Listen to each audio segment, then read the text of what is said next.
Having 3 servants to do our chores would be a dream for most of us, but for Andrew Mountbatten-Windsor, dropping to 3 from almost 30 is a nightmare. Now it means the one-time prince may have to get up from his armchair to open the front door himself, when an Amazon or Waitrose delivery arrives, and top up the toilet rolls when stocks run low.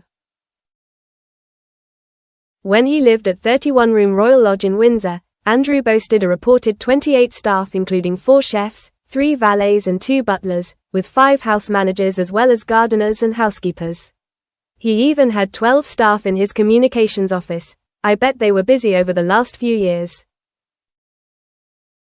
But last Monday his 2 decades living the actual life of a prince at Royal Lodge ended in a whimper when Andrew left in the dead of night for Sandringham, followed by a fleet of removal vans. Currently he is slumming it at Wood Farm, a secluded property near the village of Wolferton, in Norfolk, which his father, the late Duke of Edinburgh, chose as his primary home when he retired from public life in 2017.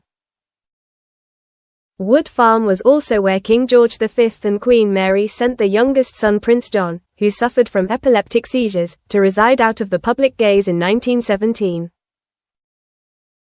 It seems a popular place for royals needing to vanish from our sight. In time he will move to nearby Marsh Farm, right now undergoing renovations. Yet despite having outbuildings and stables and access to the larger Sandringham estate, it's a major downgrade on Royal Lodge, having just 5 bedrooms and 2 bathrooms and by a public, country road.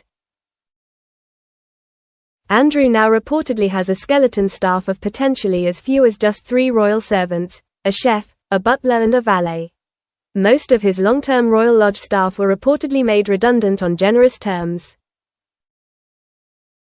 And according to one royal source, Andrew will now be forced to undertake some of the work at home, including opening the front door for himself for the first time ever. The source said, "People who have been with him for years are off. It will likely be a skeleton staff at best. It's possible for the first time in his life he will have to open the front door to people himself. Can't he just call on other royal staff across Sandringham estate to serve him? Well, his arrival has sparked a mini revolt by all accounts.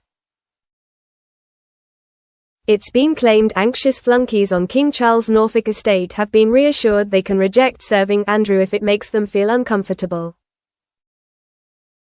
The source said, they've been told they don't have to serve Andrew or work for him if they feel uncomfortable. There is already quite a list saying no thanks. There is understandably a lot of disquiet as he is now a total pariah. So it looks like Andrew will have to fix his own dripping taps and radiators, chase his broadband provider when it goes down and find the tin opener for his evening baked beans on toast after cooks called it a night. On the plus side, there's a Pizza Express in King's Lynn just 20 minutes away he could pop to, and it does a mean American hot.